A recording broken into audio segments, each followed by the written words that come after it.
अथ श्री परमात्मने नमः। नवमो अध्याय यथार्थ गीता। प्रस्तुत अध्याय में योगेश्वर श्री कृष्ण ने स्वयं चर्चा की कि योग युक्त पुरुष का ऐश्वर्य कैसा है, सब में व्याप्त रहने पर भी वह कैसे निर्लेप है, करते हुए भी वह कैसे अकर्ता है। उस पुरुष के स्वभाव एवं प्रभाव पर प्रकाश डाला, योग को आचरण में ढालने पर आने वाले देवतादिक विघ्नों से सतर्क किया और उस पुरुष की शरण होने पर बल दिया। श्री भगवान उवाच। पहला श्लोक। योगेश्वर श्री कृष्ण ने कहा, अर्जुन, असूया रहित तेरे लिए मैं इस परम गोपनीय ज्ञान को विज्ञान सहित कहूंगा, अर्थात प्राप्ति के पश्चात महापुरुष की रहनी के साथ कहूंगा कि कैसे वह महापुरुष सर्वत्र एक साथ कर्म करता है, कैसे वह जागृति प्रदान करता है, रथी बनकर के आत्मा के साथ कैसे सदैव रहता है, जिसे साक्षात जानकर तो दुख रूपी संसार से मुक्त हो जाएगा। वह ज्ञान कैसा है, इस पर कहते हैं, विज्ञान से संयुक्त यह ज्ञान सभी विद्याओं का राजा है। विद्या का अर्थ भाषा ज्ञान अथवा शिक्षा नहीं है।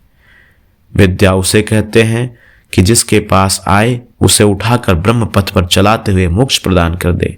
यदि रास्ते में रिद्धियों सिद्धियों अथवा प्रकृति में कहीं उलझ गया तो सिद्ध है कि अविद्या सफल हो जाएगी। वह विद्या नहीं है। यह राज विद्या ऐसी है जो निश्चित कल्याण करने वाली है। यह सभी गोपनीयों का राजा है। अविद्या और विद्या के अवगुंठन का अनावरण होने पर योग युक्तता के पश्चात ही इससे मिलन होता है। यह अति पवित्र, उत्तम और प्रत्यक्ष फल वाला है। इधर करो उधर लो, ऐसा प्रत्यक्ष फल वाला है। यह अंधविश्वास नहीं है कि इस जन्म में साधन करो, फल कभी दूसरे जन्म में मिलेगा। यह परम धर्म परमात्मा से संयुक्त है। विज्ञान सहित यह ज्ञान करने में सरल और अविनाशी है। परंतप अर्जुन, इस धर्म में श्रद्धा रहित पुरुष मुझे न प्राप्त होकर संसार क्षेत्र में भ्रमण करता ही रहता है। अतः श्रद्धा अनिवार्य है। क्या आप संसार से परे हैं? इस पर कहते हैं, मुझ अव्यक्त स्वरूप से यह सब जगत व्याप्त है, अर्थात मैं जिस स्वरूप में स्थित हूं वह सर्वत्र व्याप्त है। सभी प्राणी मुझ में स्थान पाए हैं, किंतु मैं उनमें स्थित नहीं हूं, क्योंकि मैं अव्यक्त स्वरूप में स्थित हूं। महापुरुष जिस अव्यक्त स्वरूप में स्थित है वहीं से आगे बात करते हैं। पांचवा श्लोक। वस्तुतः सब भूत भी मुझ में ही स्थित नहीं है, क्योंकि वह मरण धर्मा है, प्रकृति के आश्रित हैं, किंतु मेरी योग माया के ऐश्वर्य को देख की जीवधारियों को उत्पन्न और पोषण करने वाला मेरा आत्मा भूतों में स्थित नहीं है। मैं आत्म स्वरूप हूं, इसलिए मैं उन भूतों में स्थित नहीं हूं। यही योग का प्रभाव है। इसको स्पष्ट करने के लिए योगेश्वर श्री कृष्ण दृष्टांत देते हैं।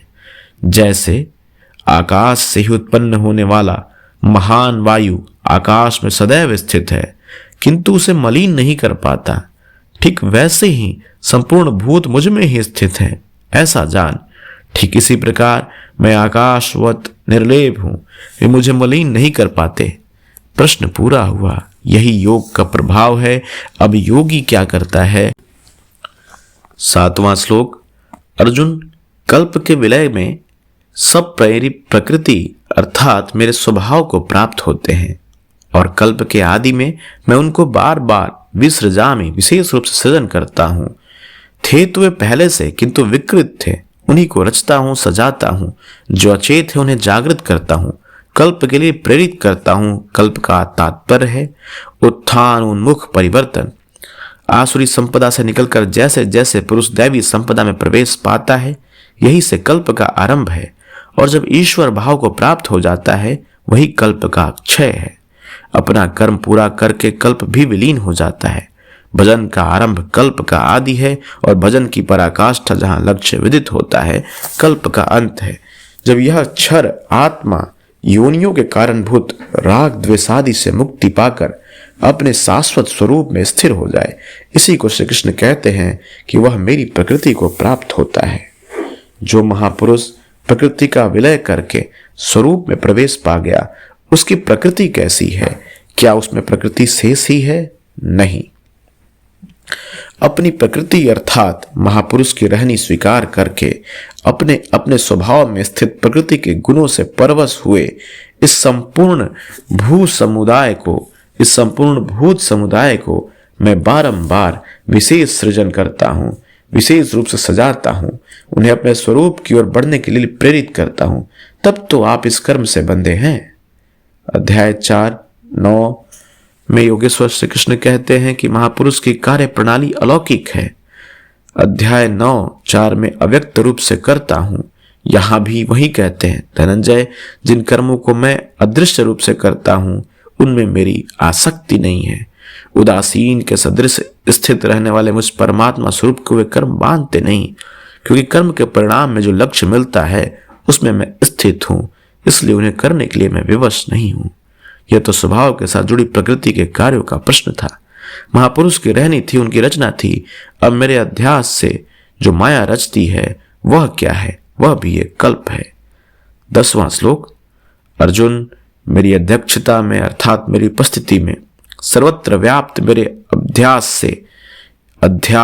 से यह माया चराचर सहित जगत को रचती है, जो क्षुद्र कल्प है, और इसी कारण से यह संसार आवागमन के चक्र में घूमता रहता है।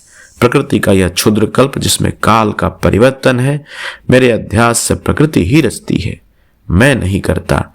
किंतु 7वें श्लोक में निर्दिष्ट कल्प आराधना का संचार एवं पूर्ति पर्यंत मार्गदर्शन करने वाला कल्प महापुरुष स्वयं करते हैं।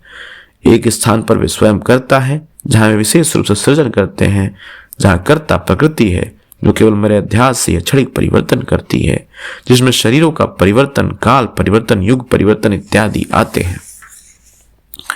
संपूर्ण भूतों के महान ईश्वर रूप मेरे परम भाव को न जानने वाले मूढ़ लोग मुझे मनुष्य शरीर के आधार वाला और तुच्छ समझते हैं। संपूर्ण प्राणियों के ईश्वरों को भी जो महान ईश्वर है, उस परम भाव में मैं स्थित हूं, किंतु हूं मनुष्य शरीरधारी। मूढ़ लोग इसे नहीं जानते, वे मुझे मनुष्य कहकर संबोधित करते हैं। उनका दोष भी क्या है? जब वे दृष्टिपात करते हैं तो महापुरुष का शरीर ही दिखाई पड़ता है। कैसे वे समझे कि आप महान ईश्वर भाव में स्थित हैं? वे क्यों नहीं देख पाते? इस पर कहते हैं, वे वृथा आशा जो कभी पूर्ण ना हो, ऐसी आशा, वृथा कर्म, बंधनकारी कर्म, वृथा ज्ञान जो वस्तुतः ज्ञान है, विशेष रूप से अचेत हुए राक्षस और असुरों के से मोहित होने वाले स्वभाव को धारण किए हुए, अर्थात आसुरी स्वभाव वाले होते हैं। इसलिए मनुष्य समझते हैं असुर और राक्षस मन का एक स्वभाव है, न कि कोई जाति या योनि। आसुरी स्वभाव वाले मुझे नहीं जान पाते, किंतु महात्मा जन मुझे जानते और भजते हैं।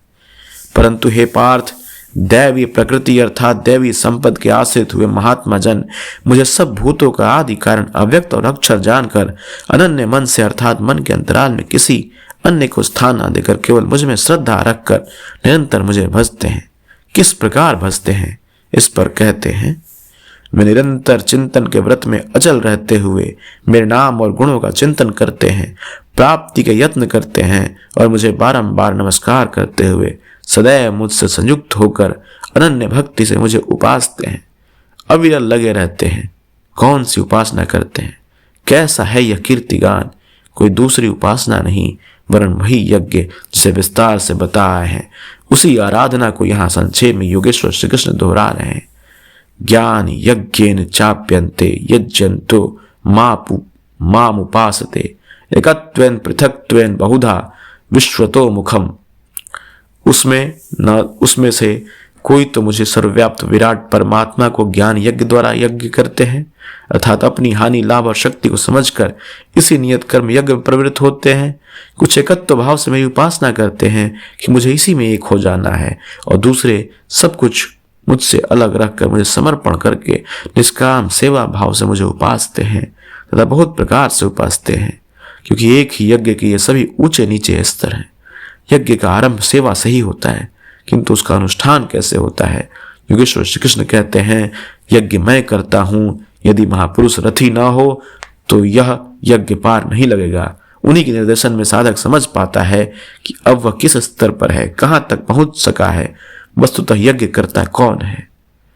अब 16वां श्लोक में योगेश्वर श्री कृष्ण ये सब बताते हैं कि वस्तुतः योगेश्वर यज्ञ करता कौन है।